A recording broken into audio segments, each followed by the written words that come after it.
Hello, everybody. This is Dane Gentry with the Standing Back Up podcast. I hope everyone's well today and blessed. And I hope that no matter what's going on in your world or in your life today, man, that you're living to your best abilities. That's what's, important. Because we don't do that, especially if we're out there ripping and running and living the drug addict life.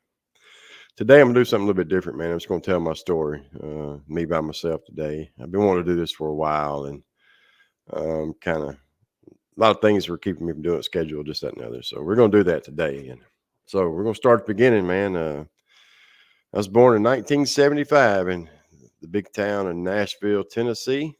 Uh, my mother was already a single mother. I had a brother that was 6 years older than me at the time. Him and I had different dads. And the guy that got my mother pregnant was married at the time, and he was alcoholic. And my mother had her own issues with alcohol and things as well. I mean, she was 17 when she had her first baby. So, as you can imagine, life just wasn't, ideal. Um, and we were very poor, pretty much most of my young life. My mother didn't have an education and then them types of things. And so life is what it was. My mother partied and all that stuff. And so she wasn't around a lot when I was real young. And anyway, she started getting her stuff together and, got the drinking out of the way and things like that. And I was probably 10 or 11 when things started turning around. And I was walking home from school, and I lived in Franklin, Tennessee at the time. And I was standing on the side of the road, and some witnesses said that I stepped out in front of the guy, and some say that he swerved over and hit me. But either way, I got hit by a truck, and it messed me up pretty bad. I was in the hospital for a while. They called the family in and said, odds of me making it were slim. And so I remember parts. I don't remember getting hit, but I remember like right before it and right after it. But I do remember being in the emergency room or whatever, and all of my family coming in, two at a time or whatever. And I thought everybody was just coming to tell me hi, but in reality, they was coming to tell me bye. But I didn't realize what was going on. I was in shock or whatever it was. And so they rushed me into surgery. I pulled through. Took a while to recover from that. And then on the day I was supposed to go back to school, I woke up and I didn't feel good. And I told my mom, I was like, I don't feel good. And she just thought I just didn't want to go back to school. But come to find out, I had a blockage in my intestine. So I had to go in and get another surgery, have another surgery done. And so we did that. And but when I had the accident, it exploded my eardrum. And so from the age of 11 until 15, I had an ear infection all the time. I don't remember a time when I really didn't have one. It wasn't painful. It just had like drainage and stuff in it. There was times it was painful, but for the most part, it was just a matter of drainage. And then a doctor figured out what was going on and said that I had infection in my mastoid, which is basically the bone behind your ear. And so he said, the way to fix that is to go in there and drain it out. So it's pretty invasive surgery. You know how to drill into that bone or whatever. And when it was over with, he gave me a narcotic pain pill.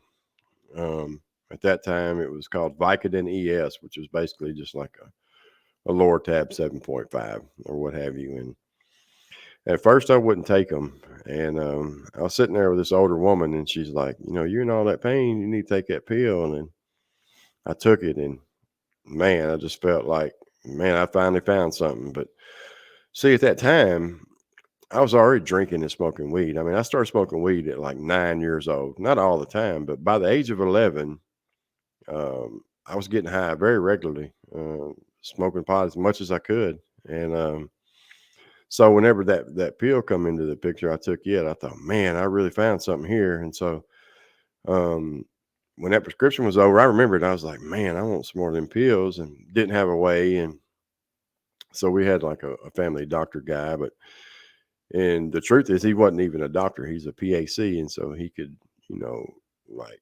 see you and stuff like that. But another doctor had to sign the prescriptions, basically, or whatever. And so anyway, I went in there and was telling him I was having headaches. And at this time, my mother had went back to school, got an education, did some college stuff, and was doing like data processing and some kind of computer stuff. And so life was pretty good, better than it definitely was in my young life. So my mom worked hard, man, and to do her thing and got that going. And so she had really good insurance. And so this doctor was giving me anything I wanted for pain, man. Was he doing it, just to get money or this, that, and the other? I don't know. But I know that, man, there was times when we could call him and say, "Hey, I was out of medicine," or I think he was. I know, and I don't think I know. He was giving my mother pain medicine too, and we could say we was out, and let's just say the drugstore was closed. It was a Sunday or something like that. He would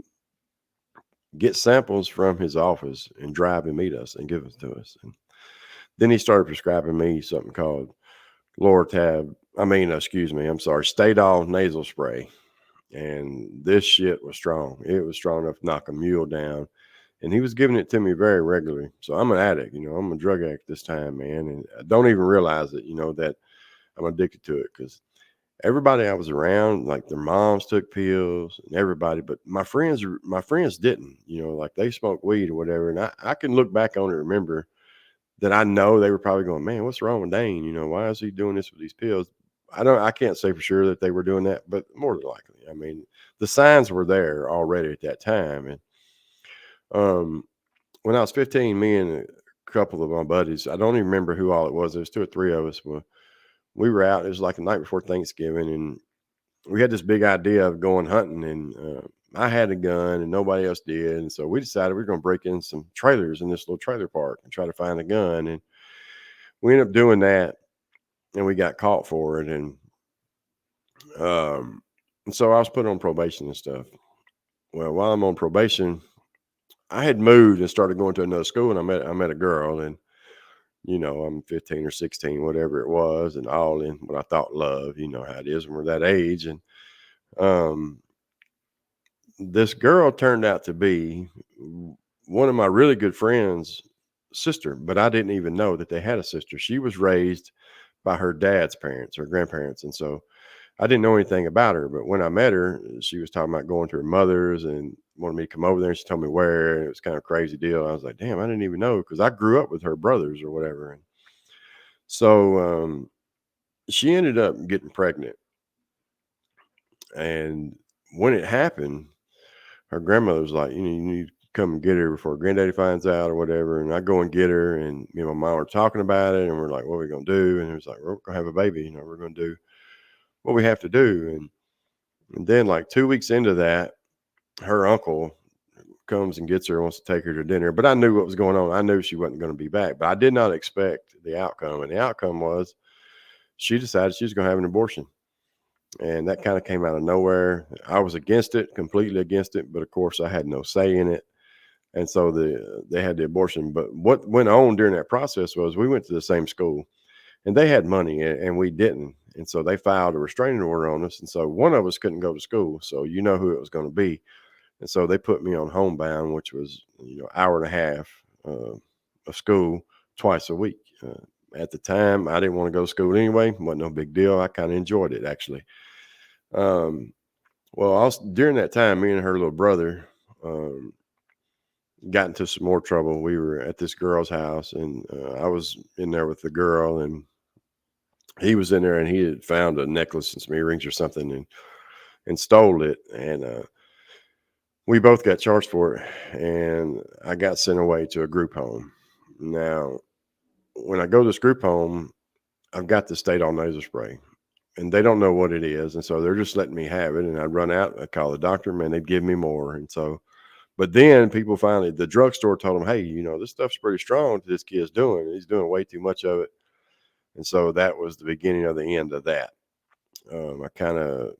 I don't really remember being like physically sick from not having it, but I remember like mentally and things like that, it messed with me or whatever. And so I was at that group home for, I say about a year, but it wasn't quite a year. It's probably about 9 or 10 months. And it was in Wayne County, Tennessee. And it's actually a pretty good place. The people there were some pretty good people and stuff like that. But so I come back home, and summertime comes and a friend of mine meets some people who were doing what's called boosting. They were basically going in stores and shoplifting, and then they would have people take it back in, and they'd give you half the money or a third of the money or something like that. And but these people were smoking crack and doing K4 Dilaudid, shooting them. I didn't know nothing about neither one of these things. This was all brand new to me.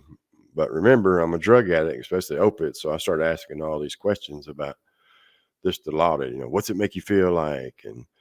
Um, and then, I found out. And so, the dudes were like, oh man, you ain't never going to do this or whatever. And of course, I'm wild as hell and ain't nobody going to tell me what I ain't going to do. And so I ended up, I didn't do it at first, but one day out of the blue, my mom started talking to me about what they were doing, meaning, like shoplifting and stuff, and then about the drugs that they were doing. And she was kind of like, well, I'll do it. I'll make some money, which was, I mean, I just couldn't even believe it. It was like floored me. I never in a million years would have thought that my mom would say, hey, I'll go and take some of this stuff back. But the reason was the K4 Dilaudid. Because little did I know in the 70s, my mother had done heroin. I found all this out after the fact. And so anyway, my mom starts doing these K4 Dilaudid and then I do it. And then it leads to us doing it together, as hard as that sounds. And, you know, I've told that part of my story a lot, and I don't want my brother to hear this stuff. If he does, man, I'm sorry, but it's true. I'm not going to leave this part of my story out because it's a very impacting statement there. I was 17 years old and I was shooting drugs with my mother, and this went on for about 6 months, and we lost everything that we had. Lost our home, pretty much come homeless. I racked up all kind of charges, was on the run. And at the age of 18, I went and got on methadone. I went to Chattanooga, Tennessee, to Voluntary Treatment Center and got on methadone. Methadone is just a cheaper way to stay even higher than the Dilaudid would keep you. You're drinking this 24-hour buzz. Um, but I had all these charges against me. And this dude whose girlfriend was in Chattanooga or something, he needed a way to get there. And he told on me and brought the bondsman bounty hunter. She was all in one kind of deal down there to arrest me because I had to get bond. But I talked to the lady and was like, look, let me get my stuff together. But I mean, she was going to pay a bunch of money. So no fault to hers, but she comes and gets me. And this was my real first experience with withdrawal. But when I first went to jail, they were letting my mom bring the methadone up there and they were giving it to me. And then all of a sudden, what happened is these grown ass, sissy ass men in this jail were crying and complaining because I was getting my methadone. They was in there wanting to get high and they was all jealous. And so they started complaining. So the nurse says, oh, well, we're going to have to do a 10-day detox on you. I'm not licensed to give you this methadone. And my exact reaction to her was, you don't give me shit. My mom brings it up here and I get it. Well, anyway, it caused me to act out in a real bad way. And I caused myself to do a lot of hard time and stuff like that because of it. Because I was going through such withdrawal from this methadone, but I didn't really know what was going on, man, because this was my first real experiences with the withdrawal. Well, I do a little bit of time. I don't remember how much, man, 3, 4, 5, 6 months or something like that. And I get out and I went right back into cocaine and wasn't doing a lot of it, but was still on methadone, but living the lifestyle, just running wild and running hard, and ended up, like I said, with a bunch of charges. And I go to jail, and while I'm in jail, I had this guy that was bringing marijuana in there to me, and I ended up getting caught. And they gave me probation for all the charges I was in there on. They gave me a 10 years probation. And then they had indicted me for the weed and jail charge, and I ended up having to go back to jail for like 90 days. But when I got out, I had like 72 hours to report to a probation officer or whatever. Well, during that time in jail, my mother had moved to Texas with a guy she had met, Houston, Texas. And so the day I got out of jail, I got on an airplane and flew to Texas, and I'll never forget it. And I was coming off the airplane, and I see my mom, and I hug her, and I said, I'm going to prison. And she's like, what? And I was like, well, I just violated my probation. And so I get down there to meet the girl, and she gets pregnant. And yes, it's a great idea, but um, I'm eating pills at this time and eating a lot of them. I'm strung out bad, and would get off of them for a minute and then be right back on them. And um, had gotten a doctor's DEA number. Things were a lot different back then when it come to pills and stuff like that. And I went to the emergency room and got pills and doctor's DEA numbers on there. And my son's mother called in a prescription, and we got caught. And that's how they got me too. Um, I had a fake ID or whatever. They charged me with all that too, but they caught me, and so I know I'm going to prison. And I was able to see my son born. That was a plus. That's an experience that every man should witness for their child. And if you don't, man, you're really missing out on something. It's a very special moment. But when they arrested me, he was 3 weeks old. Um, I had a 10-year sentence, and so I go to prison, and I end up at like a very minimum security kind of camp thing. And me and another dude decided it'd be a good idea to escape, and we do. And that was an experience on its own, man. We didn't know where we was at. Turned out another dude was going to escape that same day, and so we all three take off. But the other guy, I made him go his own way immediately because I just felt like he was going to get us caught, or whatever. And we take off running through these woods, and we're running, and all of a sudden we come into wide open cornfields, and this is in June, so the corn's pretty high, but not high enough to really hide in. And that's all. I mean, for as far as you can see, that's all you can see is cornfields. And I'm like, man, what are we gonna do? And so we see some power lines, and there's some, it's always grew up, the brush and stuff around it, the weeds. And so I was like, let's get in that and hide. And so we did. We got in that thick ass brush and stuff, and put leaves over us, and we hear the dogs and all that, but they never get real close to us. But I could hear police radios, and then a helicopter flew over a few times, and then a little Cessna airplane with TBI on it all day long. Flew back and forth. And then it would take a break, I guess, to get fuel or whatever, and then it would come back. And we sit there, and I remember sitting there, and we took weed out of the prison with us, and so we're sitting there smoking weed, watching this airplane fly over us. And it's June, so it don't get dark close to 9 o'clock, and so it finally gets dark, and we say, what we gonna do, man? And we just picked a direction, and we started walking, and we come up on a house, and the motion detector lights come on or whatever, and we'd run again, and then we heard like some kicking, like sounded like somebody was kicking on the door, and then we heard police, and come to find out it was that other guy, the one I made go his own way. He got caught that night. Well, we walk all night long, and we come up to like a logging road, and we walk to the end of it, and we come up on a house. And at first it appeared to be like where the Amish would live, like just a white house. But then I saw like the electrical wires running to it from the pole there. I was like, well, um, it's not an Amish house. And so we go and we look, and there's just nothing in it really. There's like a bed, a chair, refrigerator. And so doors unlocked, and we go inside, and uh, we didn't have nothing to drink or stuff all night. So we get water, open the refrigerator. There's nothing in it to eat, but it's full of beer and vodka. And there was some coffee there. So we thought it'd be a good idea to get drunk. We get drunk and pass out. Wake up in the middle of the night, and it's like, man, what are we going to do?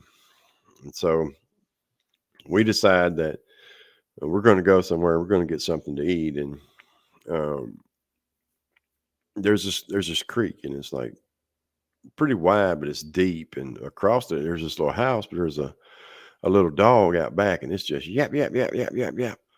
And we sit there for probably 30 minutes, and I'm like, there is absolutely no way anybody is in that house, especially asleep, and hadn't come out and told that dog to shut up, or whatever. And so we cross on over, knock on the door, nobody answers, and then this lady answers the door, but she pulls it open, and it's like got a chain lock on it.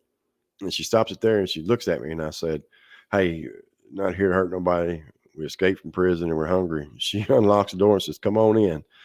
And she ain't got nothing on but a pair of panties and a cut off t-shirt. And I'm thinking, this is kind of strange. And dude, it took off running when he heard her. So I had to go find him, come back. We go in, and I said, "Are you here by yourself?" She said, "No, my old man's in there." And so I was like, "Where?" And then I go in there and he's just sitting on the edge of the bed smoking a cigarette. He looks up at me. And I said pretty much the same thing to him. "Hey, man, we just want something to eat." And he was really nervous, and stuff. And he's like, "Heat him up some of that pizza, baby." And so she heats us up some pizza. But again, she still is not putting no clothes on.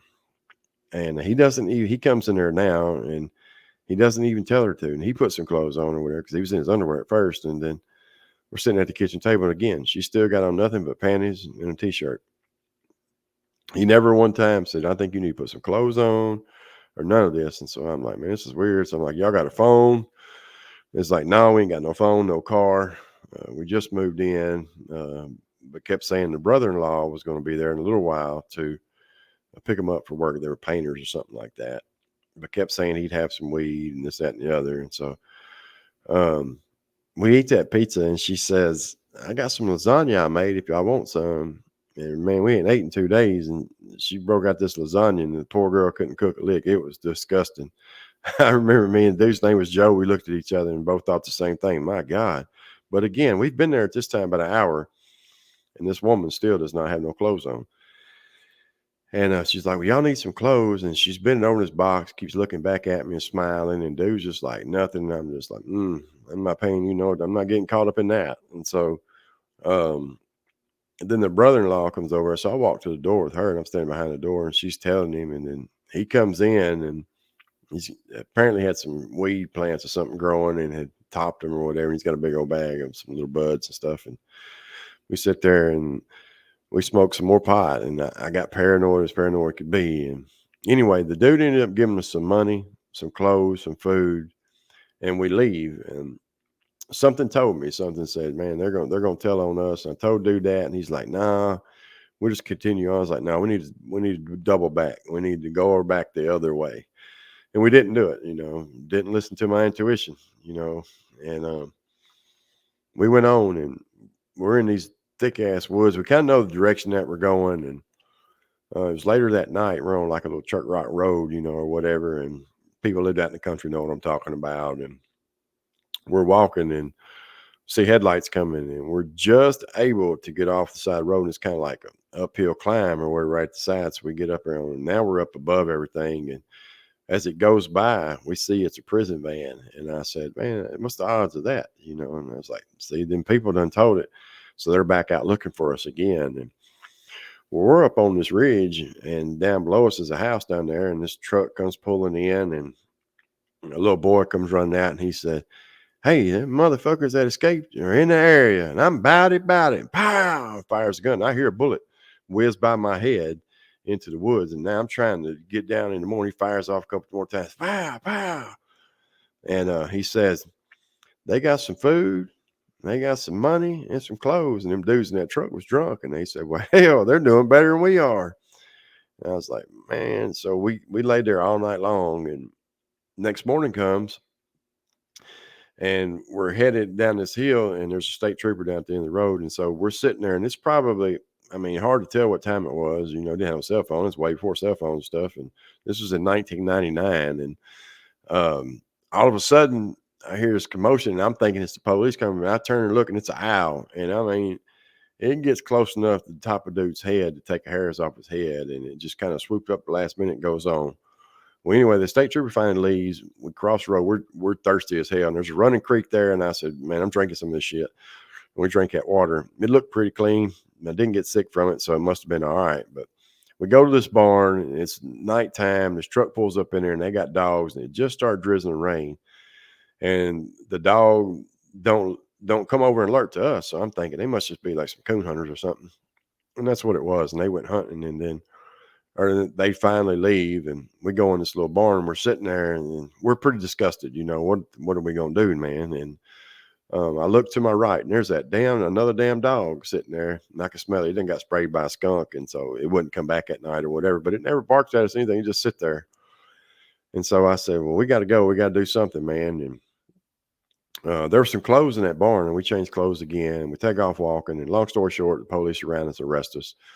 Well, after we had left, the dude that lived there called the police and said, that we kicked the door in, but all that was lies. And his old lady told him, no, that was not a lie. I mean, that's a lie. They come up, knocked on the door. I let them in.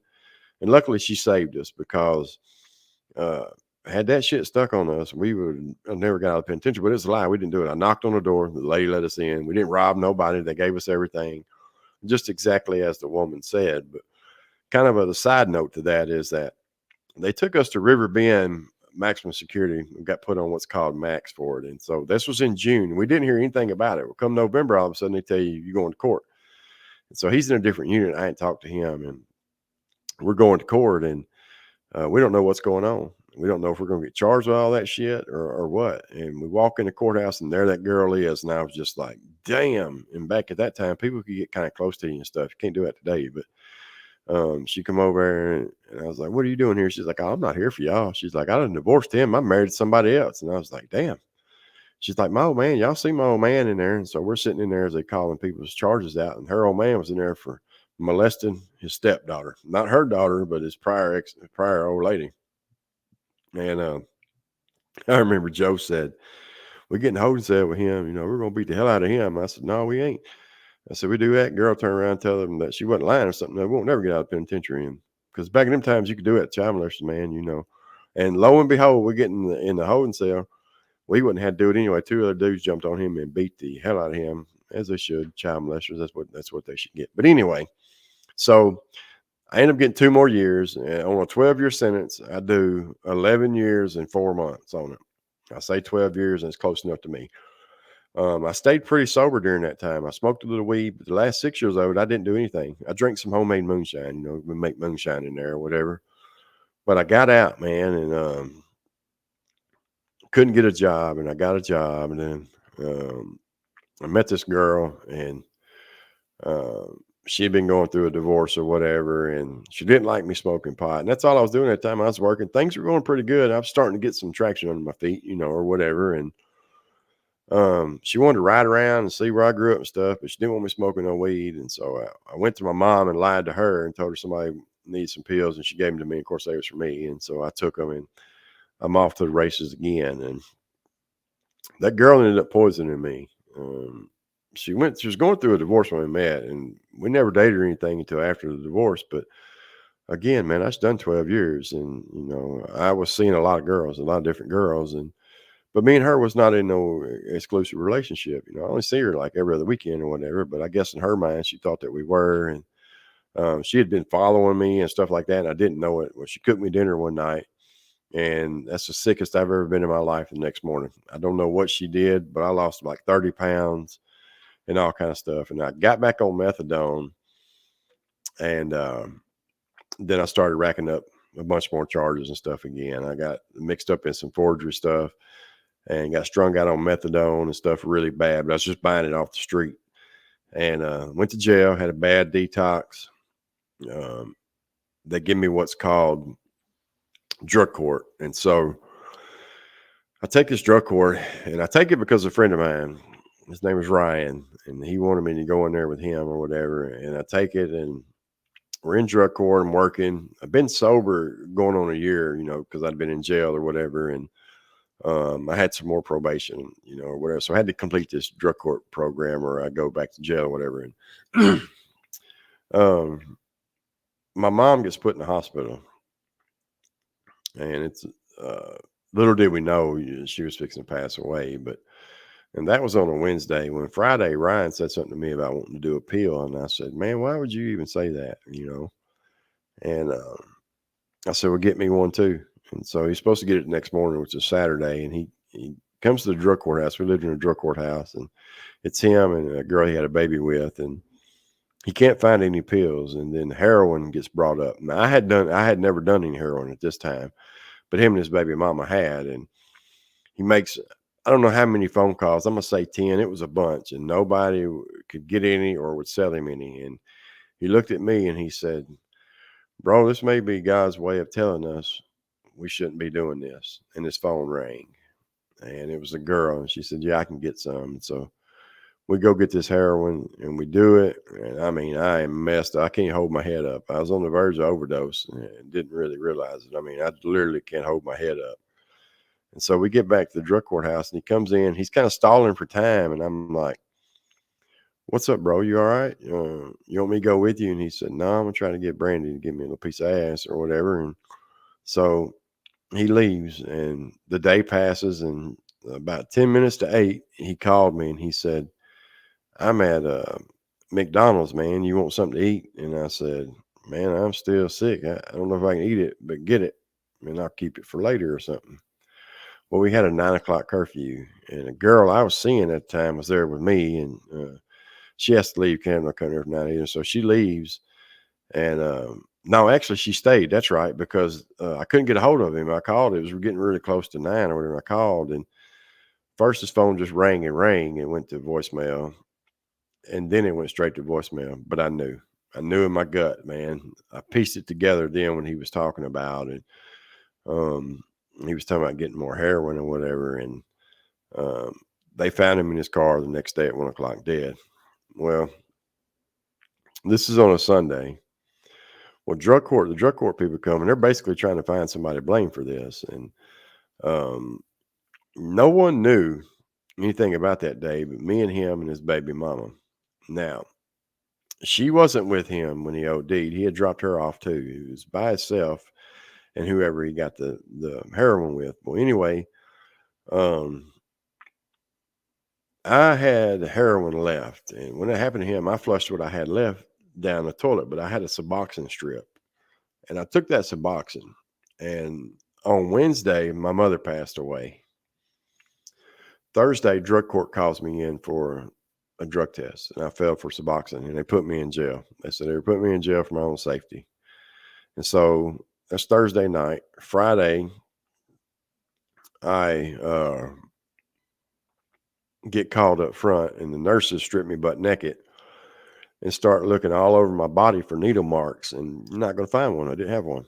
And so they don't find one of them. And now I passed the drug test. And so they really have no reason to keep me in. I mean, I fell for Suboxone. You know what I'm saying? Well, they come up there talking to me saying that they had evidence to prove that I was with Ryan and all this cameras, which was all a lie. And I told them basically, fuck you. You know, you're telling a lie. And I was like, what? His funeral's today. And they're like, you're not going to his funeral. And I said, well, my mom's is tomorrow. They was like, I don't think you're going to that one either. So they take me to the back. And then I'm back there, and it's a few hours later. And this guard comes back in and he said, hey, Dane, drug court wants to see you. And for lack of better terms, I told him to suck my, And he's like, no, I think they're going to give you a furlough. You better go talk to him. I was like, okay. So I go up there, and they tell me they're going to give me a 6-hour furlough to go to my mom's funeral.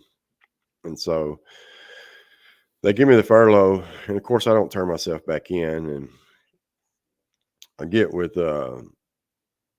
he was my brother's ex-wife's brother. He's like, he used to hang commercial wallpaper and travel, and he was leaving town and going to New Orleans the next day. So I hook up with him and go to New Orleans, and then we end up in Tucson, Arizona.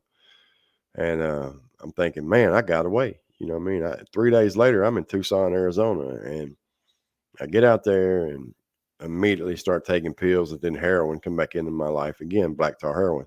There's so much heroin out there. It's so cheap. I mean, you can just get it anywhere and everywhere. It's a border town. You're 45 minutes from the border. And so I met a girl, and she was a good girl. And she was a Mexican Spanish girl. Um, and I was with her pretty much the whole time I was out there. Well, that dude that took me out there had missed a court date for some stuff, pretty petty stuff in Louisiana. And they was on their way. They left. And I stayed out there. Of course, I was with the girl or whatever. And I wasn't going back to Tennessee, no way, and not unless in handcuffs. And so he got pulled over and got arrested, and then turned me in and told him where I was at. And he really didn't know exactly where I was at, but he knew the girl's phone number, and that's all they needed to track me down or whatever. And they arrest me, and I come back, and I go back to prison. And I did another 6 years this time. I get out, and me and that girl talked, you know what I mean, the whole time, pretty much in jail or whatever, and one of them deals. And I get out, and I go to it's kind of like a halfway work camp place called Safe Harbor, the biggest joke of a program I've ever seen in my life. And anyway, I go there, and while I'm there, I met a woman, and her name is Beth. And unlike any other woman I've ever met in my life, Um, we hit it off immediately, and things went very, very fast. And I left that program and moved in with her, but I started doing methamphetamines and started doing dope again and got strung out. And a lot of things went on, man. The parole officer, this, that, and the other. And so I went and tried to get on Suboxone and was on it for a little while. They catch me for a parole violation. I go back to prison, stayed sober while I was in there. I get out, come home, and immediately relapse, get back on dope. But I started a business. I couldn't get a job, man, and I started an appliance repair business and was successful overnight. I mean, successful. Um, Started making a lot of money. I had a contract with Best Buy. I bought brand new trucks, two of them. I could go on, but got back on dope, man, and went on a pretty bad run this time, and then violate parole again for drug tests, and I'm in jail. Go through a really bad detox that I didn't think I was going to make it through. To be honest about it, that's the only one I really thought was going to take me out. And I wouldn't go to medical and stuff. They're not going to do that shit for you, no way. Take your blood pressure, give you some ibuprofen.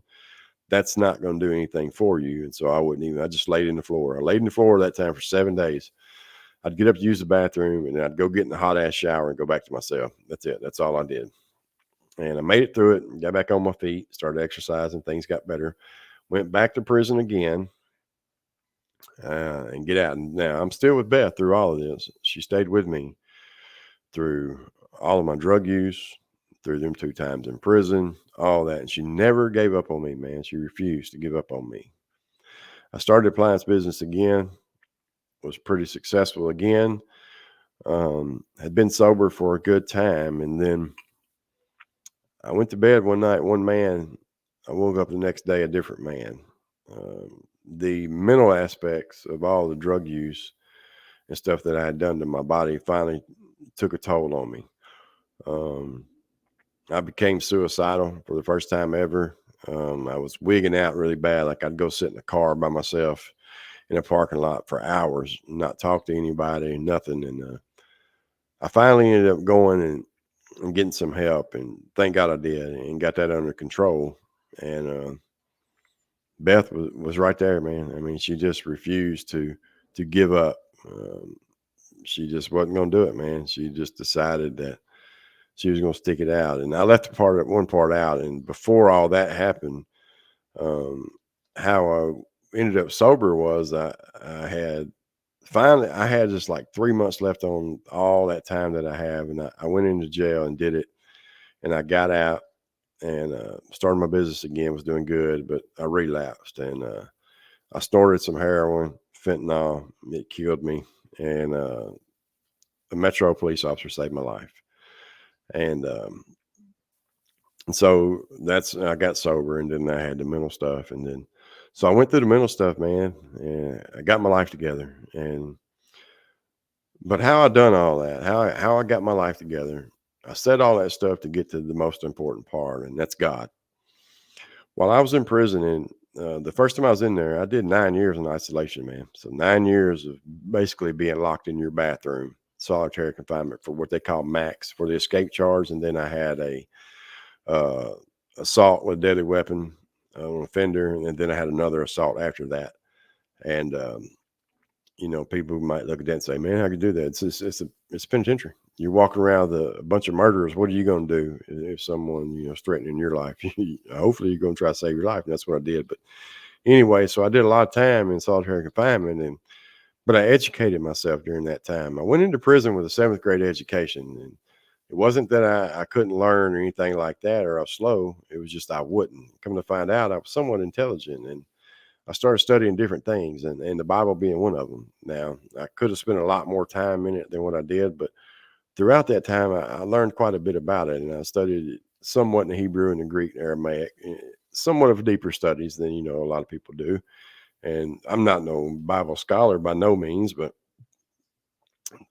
the Bible speaks to me in a different level than it would to someone who just reads it, because there's so much we don't understand the right way because we're not understanding the meaning of the words in the Hebrew. There's tools you can get, like a Strong's Concordance or whatever, that will help you and aid you and all that stuff. Well, anyway, reading the Bible and all that and learning the Bible is great, but you got to build a relationship with God. And when I was in prison the last time, I was going to visit, and I used to pray a lot because it was a long drive for Beth, and it didn't matter where I was at.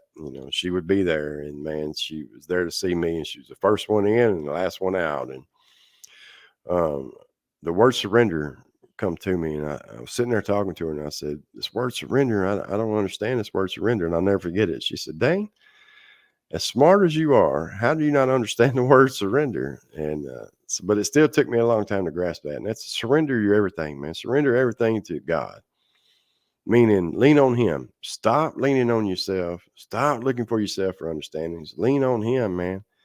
Give your addiction, give everything to Him, and I promise you, your life will get better. And here I am today. Today I have a podcast. We have a sober living home.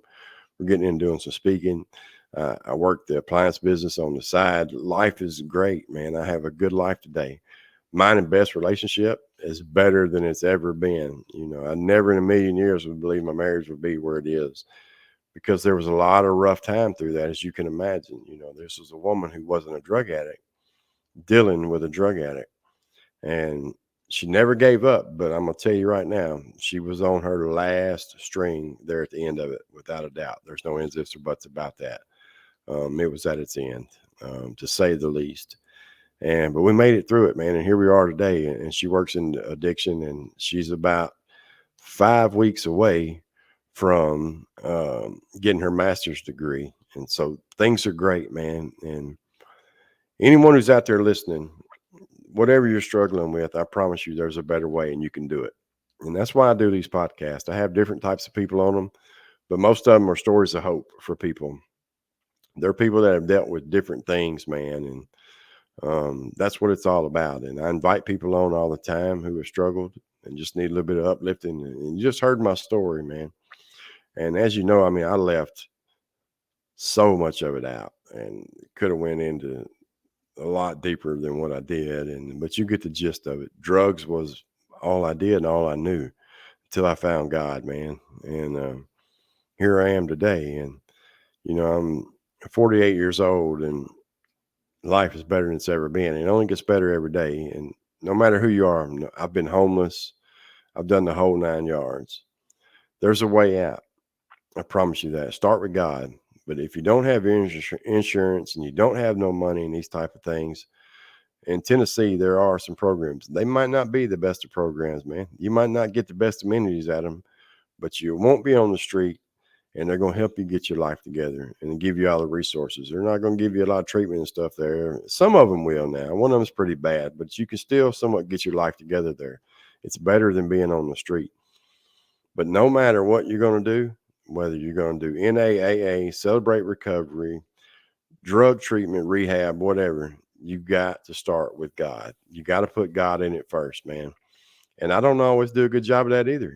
Sometimes I'm off on my prayer life and things like that. And that's what we do. We're going to stumble here or there. Just don't fall down, man. And even if you do, get back up. It's okay to fall. It happens, man. But if you want a better way of life, start with God. I can promise you this. You're not ever going to have nothing strung out on dope. You can sit there and daydream all day long and think one day life's just going to turn around for me. It's not, unless you get sober. Because what's going to happen is you're either going to go to jail, prison, or you're going to die. Is that what you want? Do you want your family to get that phone call and know that you just gave up like that? And think about this. This may sound kind of harsh, but if you stick a needle in your arm, or if you smoke some fentanyl or snort it and it kills you, you committed suicide. You killed yourself, whether you realize that or not. And that's the last thing that your family, your kids, or whoever get to know and understand, is that you chose that over them. Don't be that, man. We're losing so many people every day. And I want nothing more than to see people succeed. I want to hear the success stories, man. Send me an email, send a message on my websites or whatever, my social medias. Send them to me, man. We'll get you on, tell your story. I want people to hear everyday people, man, that make it through it because we can. We see it all the time. The hashtags, we do recover. We do recover, man. There's a program around here that I don't recommend him by any means, but so whenever I see that hashtag, my mind can help but think about that guy. He's a fraud, but we do recover. We do recover. I'm living proof. There's so many more people out there that in the world that we don't always hear about, man, that do too. And you can too. Just please do it, man. You know, be one of us. Be one of us that can stand on that hill and be that light for others to see, to show others, man, we can do it. Let's do it all together, man. This community of recovery is amazing. Life is amazing in it. Is life going to be all peaches and creams? No, because life is life, man. Life's going to keep moving on. The thing is, we got to feel it now because we're sober. But there's people to help you, man. You having a bad day, you'll have a phone number to call. You ain't got to call dope, man. You're basically paying somebody for you to die, for them to drive around a little fancy car, until they get busted and go to jail and you have to find somebody else. But you know what I'm saying, man? Let's stop this cycle. The government don't care about you. Don't nobody else care about you, but God does. Remember that. Remember what his son did for us. The 3-in-1. Remember what he did for us. He came here and lived. God came here and lived as one of us and went through all the things he went through for us. Do you know if you was the only one on earth, he'd have done it for you too? Think about that. That's pretty powerful. If you ain't never heard that, and if you have heard it, it may seem or sound kind of cliche, but it's the truth. He would have done it just for one, but he done it for us all, man. Find it and build a relationship with him. Lean on him and ask him, please take this from me. And I promise you he will. All right, man, that's my story. We're going to keep bringing more episodes to y'all to bring hope to you. We love y'all. We thank y'all for supporting us. Continue doing so. And if you're on YouTube or whatever, please subscribe to my channel. It'll help us grow on Spotify and Apple and everywhere. We do this all on our own. We don't have no sponsors and stuff yet. It's all financed by us. And all we need is for people to download it and subscribe it and send a message and tell us that you like it. And we thank y'all. And remember, God's the way, and God bless you. We love you, and God definitely loves you. And we'll see y'all next time. Y'all have a good one. This is Dane Gentry. We're standing back up.